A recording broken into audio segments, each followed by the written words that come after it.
अपने पसंदीदा शो के फुल एपिसोड देखने के लिए अभी डाउनलोड करें दंगल प्ले ऐप।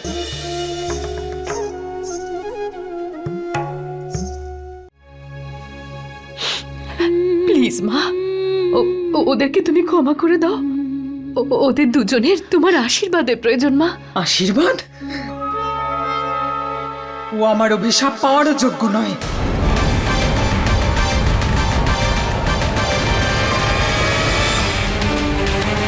আজকের পরে এই মেয়েটার সঙ্গে আমার কোনো সম্পর্ক নেই, কোনো সম্পর্ক নেই।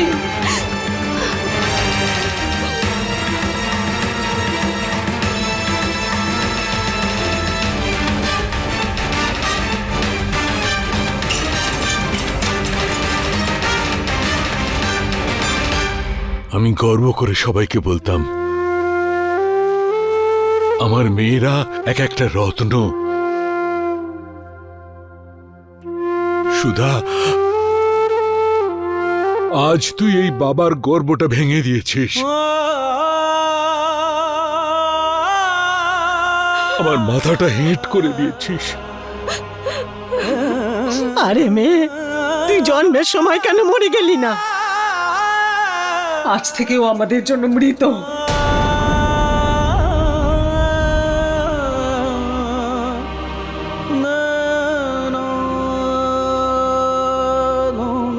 আমাদের তো ক্ষমা চাওয়ারও মুখ নেই এই মেয়েটার জন্য।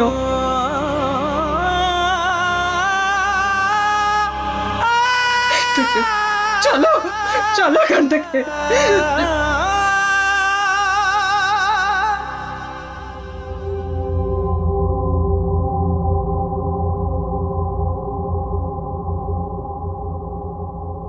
ছোট মা,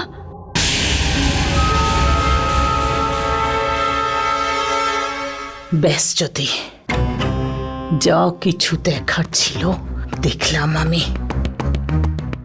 এবারে আর কিছু বলার বা শোনার কোনো জায়গাই নেই জ্যোতি।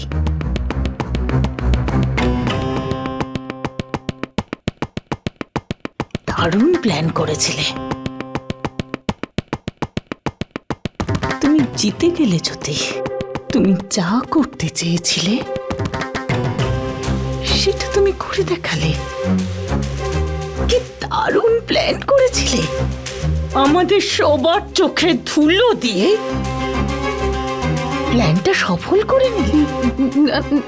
না ছোট মা, আপনি আমাকে ভুল বুঝছেন। ভুল বুঝেছিলাম।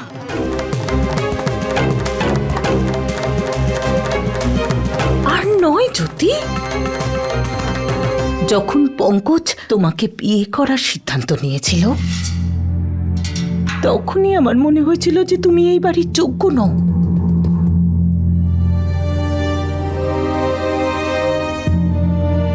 আমি বলেছিলাম না দিদি তোমায়, অনেকবার বলেছিলাম যে এত সুন্দর দেখতে মেয়েটা পঙ্কজকে কেন বিয়ে করবে।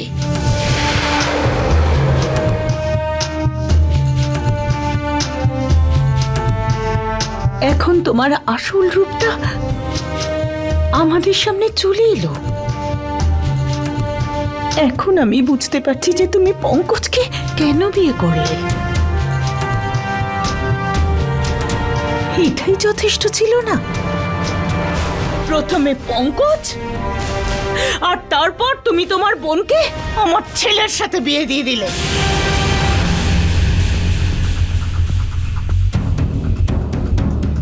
এত সরল দেখতে একটা মুখ, তার পেছনে এত জঘন্য প্ল্যান। খুব ভালো জ্যোতি, তোমার মতো মিথ্যেবাদী ঠকবাজ মেয়ে আমি আজ পর্যন্ত দেখিনি। তোমার চাল তো আমরা বুঝতেই পারিনি জ্যোতি। অবাক আমি এই জন্য হচ্ছি যে এত কিছু করার পরেও তোমার এত বড় সাহস যে আমার সামনে দাঁড়িয়ে আছো তুমি।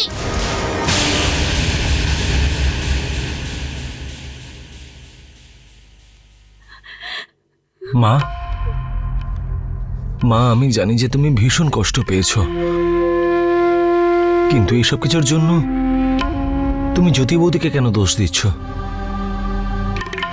আমি সুধাকে ভালোবেসেছি, আমি ওকে বিয়ে করেছি। তোমার যা বলার আমাকে বলো মা। একটা কথাও বলবি না উদয়।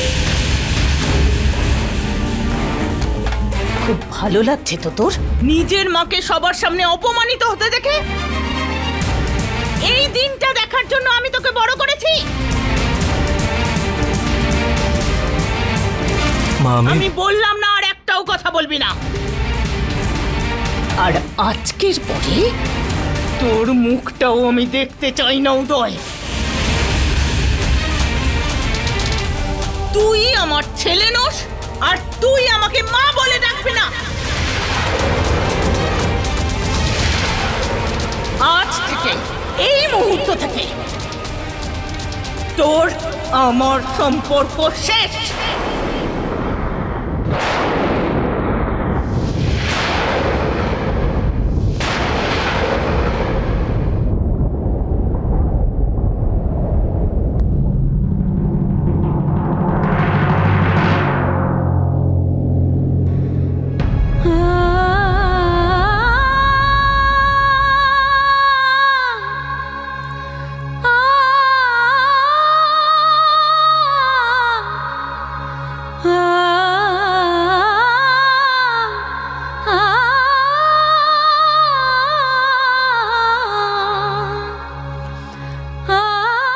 পঙ্কজ, কেউ আমার পাশে দাঁড়াচ্ছে না,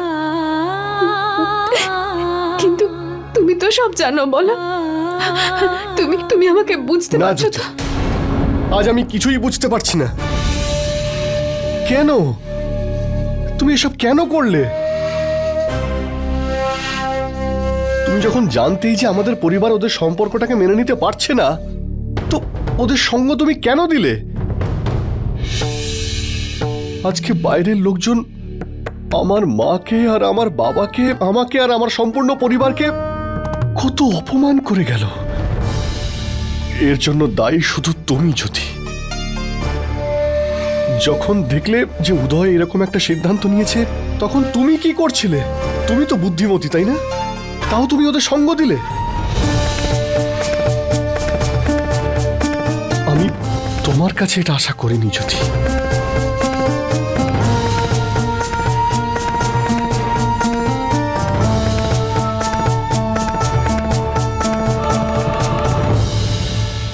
বৌদি,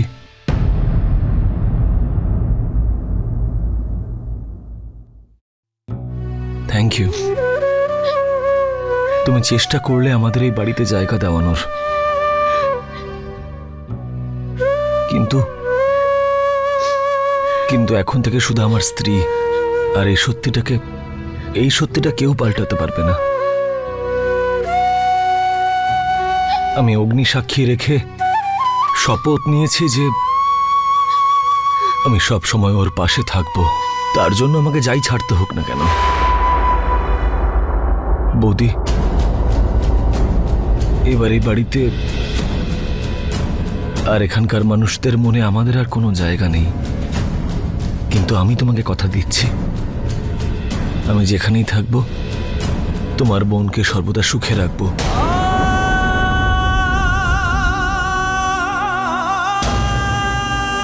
চলো সুধা।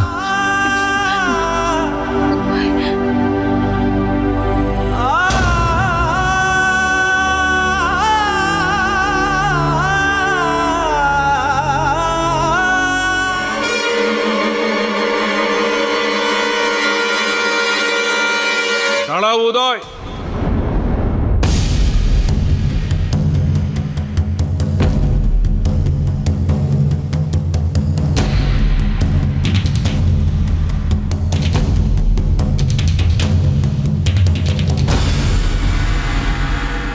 যা করেছো সেটা কি কম হয়েছে? তাই আর একটা থাপ্পড় মারছো আমাদের মুখে?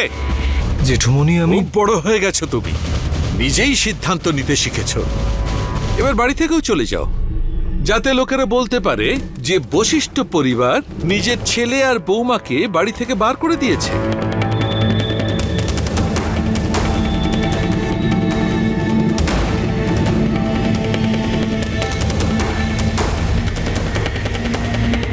উদয়, বাবা কিন্তু একদম ঠিক বলেছেন। যদি তুমি এই বাড়ি থেকে চলে যাও তাহলে পরিবারের অপমান হবে। আপনজনদের তো অধিকার থাকে যে তারা আমাদের ওপর রাগ করবে, আমাদের বকবে, কিন্তু তার জন্য তো সম্পর্ক শেষ হয়ে যায় না।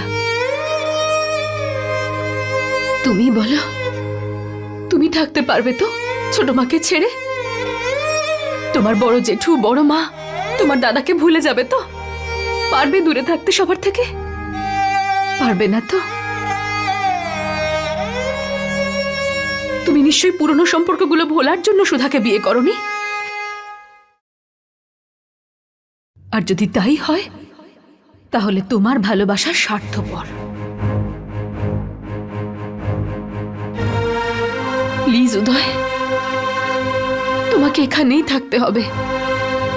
নিজের ভুলটা স্বীকার করতে হবে যে তুমি বড়দের আশীর্বাদ না নিয়ে এই বিয়েটা করেছো। সবার মন জয় করে নিজের জন্য আর সুধার জন্য জায়গা তৈরি করতে হবে। তবেই তোমাদের ভালোবাসার সত্যিকারের জয় হবে।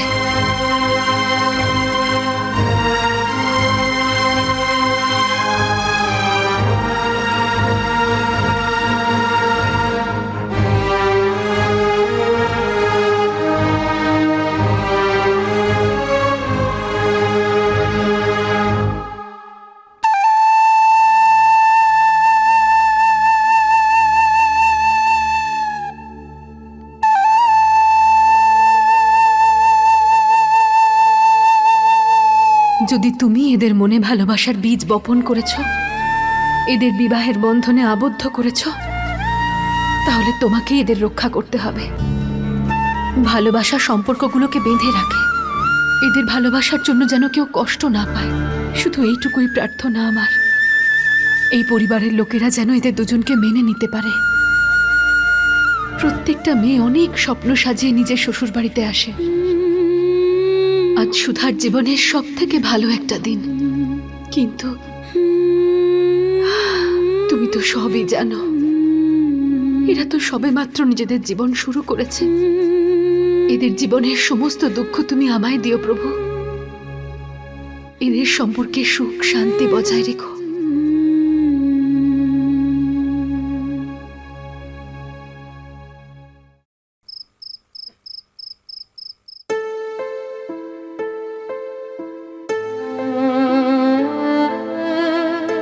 আমাদের এই সিদ্ধান্তটা সবাইকে কষ্ট দিয়েছে।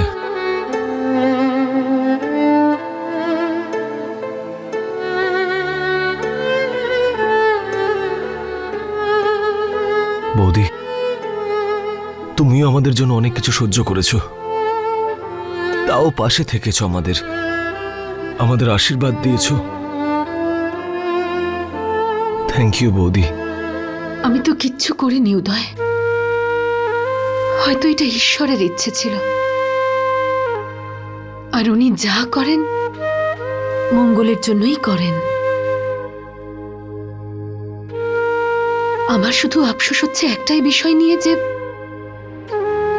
যেভাবে তোমাদের দুজনকে স্বাগত জানানোর কথা ছিল সেটা পেলে না তোমরা। কিন্তু বিশ্বাস করো, সব ঠিক হয়ে যাবে। উদয়, আজ আমি সুধার দিদি হিসেবে তোমাকে কিছু বলতে চাই। উদয়, সুধা একদম বোকা। যদি একজন বৌমা আর একজন স্ত্রীর দায়িত্ব পালন করতে করতে ও কোথাও ভুল করে ফেলে, তাহলে প্লিজ ওকে ক্ষমা করে দিও। আর একে বলে দিও যে সঠিক কোনটা। আর তুইও খেয়াল রাখিস কিন্তু, উদয়কে সব সময় বিশ্বাস করিস, বুঝলি? যে মানুষ আমাদের ভালোবাসে সে সব সময় আমাদের জন্য ভালোটাই ভাবে। আজ তোদের দুজনের জীবনের একটা গুরুত্বপূর্ণ দিন। কোনো কষ্ট, কোনো অনুশোচনা মনে রাখিস না। সবকিছু ভুলে গিয়ে একটা নতুন জীবন শুরু কর। আমার আশীর্বাদ আর আমার শুভকামনা সব সময় তোদের সঙ্গে থাকবে।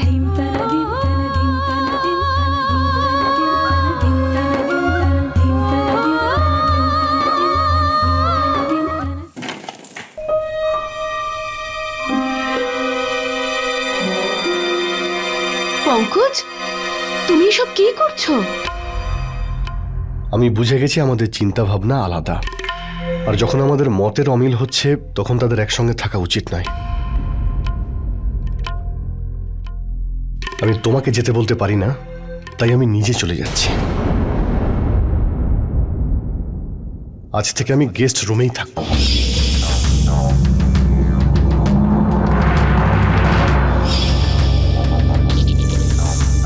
পঙ্কজ, তুমি তুমি আমাকে কেন শাস্তি দিচ্ছ?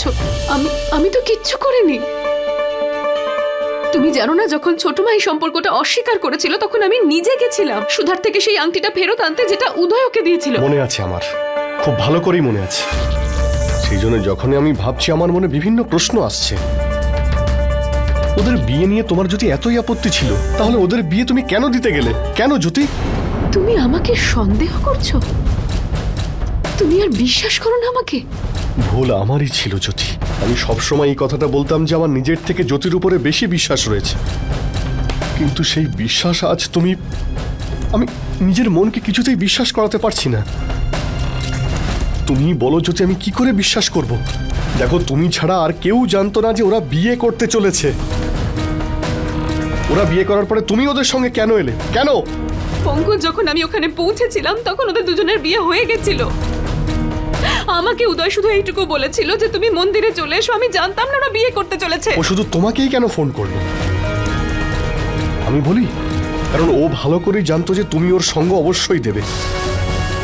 তুমি যতই বলো না কেন, এই বিয়েতে কোথাও না কোথাও তোমার সম্মতি ছিল। সম্মতি তো তোমারও ছিল পঙ্কজ। তুমিও তো চেয়েছিলে যে উদয় আর সুধা, যারা একে অপরকে এতটা ভালোবাসে, তারা এক হয়ে যাক। হ্যাঁ হ্যাঁ, আমিও চেয়েছিলাম, কিন্তু নিজের পরিবারের মান সম্মান বিসর্জন দিয়ে নয়। শুধু এটাই পার্থক্য তোমার আর আমার চিন্তা ভাবনায়। আমার কি কোনো চিন্তা নেই এই পরিবারের মান সম্মান নিয়ে? না, নেই জ্যোতি। সেই জন্যই তুমি এটা করতে পেরেছো। তুমি কেন মন্দিরে গিয়েছিলে? তুমি আমাদের কেন বলনি যে ওরা মন্দিরে রয়েছে? তুমি ওদের বারণও তো করতে পারতে। তুমি কেন ওদের আটকাওনি? তোমার সবার আগে আমাদের পরিবারের মান সম্মানের কথা ভাবা উচিত ছিল, তোমার বোনের ভবিষ্যৎ নিয়ে নয়। সবাই ঠিক বলতো জ্যোতি, শুধু আমি তোমাকে বুঝতে পারিনি। তুমি আজকে এটা প্রমাণ করে দিয়েছো জ্যোতি যে তুমি এই বাড়ির বউ পরে হয়েছো। তুমি আসলে অন্য বাড়ির মেয়ে। তোমার নিজের মা, বাবা, বোন, ভাইয়ের গুরুত্ব সবার আগে। শুধু এই কারণ যথেষ্ট আমাদের দুজনকে আলাদা করার জন্য।